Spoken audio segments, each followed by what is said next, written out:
If Labor doesn't want to be wiped out by a Trump-style revolt here, it must take seriously the anger at the new apartheid. Now, earlier this week, we talked about the New South Wales Surf Lifesaving Club that had to pay 4 times for welcome to country ceremonies, $500 a pop, before traditional owners would let it use the beach for events. Now, a new insult in Victoria, where popular rock climbing sites are supposedly being banned to preserve rock art, we're told, Mount Arapiles. Although how much is there up there? Joining me is geologist Marc Hendrickx, who's been campaigning for the right to climb other mountains banned for Aboriginal cultural reasons. Marc, great to see you. Now it's Mount Arapiles, the climbs there that are threatened. Should they be? Andrew, absolutely not. Look, this is ridiculous. The beating heart, the Arapiles represent the beating heart of rock climbing in Victoria. You know, combined with the closures that have happened in the Grampians, this is absolutely devastating for the climbing community in Victoria, in Australia and internationally. You know, what Parks Victoria have done now is basically every climber in the world will just be crossing off Victoria as a climbing destination. They'll be looking at other places in Australia and saying, well, if I go there, I'm going to be made to feel guilty about enjoying the natural world. They're going to go somewhere else.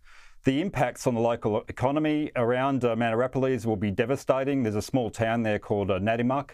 A lot of climbers actually live in Nadimuck and they enjoy that beautiful climbing community in that area. If no one's going there for climbing, that community is economically dead. You know, the Parks Victoria, it's hard to say, you know, what the reasons are. You mentioned some of the rock art and some of the Aboriginal heritage. The paintings at Arapiles are so faint that you need specialised camera equipment to see them. Parks Victoria are talking about changing it into a cultural tourist destination. So they're going to be taking, busloads of tourists to see rock art you can't see.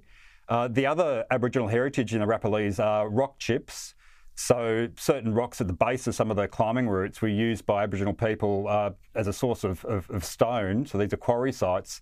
So all that's there are evidence of rock scatters, some rock chips. It's probably the least impressive bit of cultural heritage we've got in the country. It's nothing like what we've got at Kakadu or at Ayers Rock. So it's completely ridiculous. It doesn't make any sense. Parks Victoria, Andrew, have not even bothered to consult the main stakeholders. They've said nothing and done absolutely nothing in terms of speaking with the rock climbing community about the impacts of these bans. It's crazy. Honestly. If you care about that rock painting, then stick a frame around it. If you care about the chips, pick them up, put them in a museum. Otherwise, let it go. I mean, how many places are we now banned from climbing?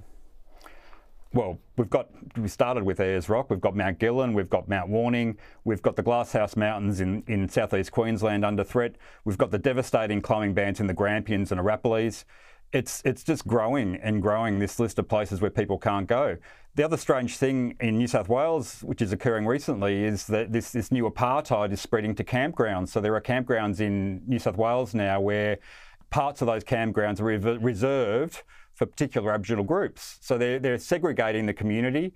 It's an incredibly bad policy, and it's going to have devastating impacts to Australian society if we keep going down this horrible route. You know, we're going to the New South Africa now. This is just insane. Elon Musk, part of this. Gin Falls in Kakadu. You've forgotten Lake Eyre. There's a move to ban tourism on the lake and sailing and all that. It's quite extraordinary. It seems to me that this is actually divisive. I'm not sure it helps many people. It's incredibly divisive, Andrew. You know, we came out of a very divisive 2023 when the government tried to push this voice down our throats, and the community said a firm no to that. And if this was put to a referendum, you know, these climbing bans, that our access to awe and wonder in Australia will be based on race, Australia would be a resounding no as well. So I would love to see some of these things actually decided by the people rather than having woke politicians and woke public servants make these decisions for us. Elon Musk was given the task, hopefully will be given the task by Donald Trump to clean the swamp out in Washington. When he's finished there, Andrew, I hope he comes down here and starts cleaning up the swamps that are in Macquarie Street and Spring Street, because we need to refresh ourselves and get this policy over. Thanks, Andrew. Yeah, I think you're spot on. A bit of democracy would be great. Thank you so much for your time.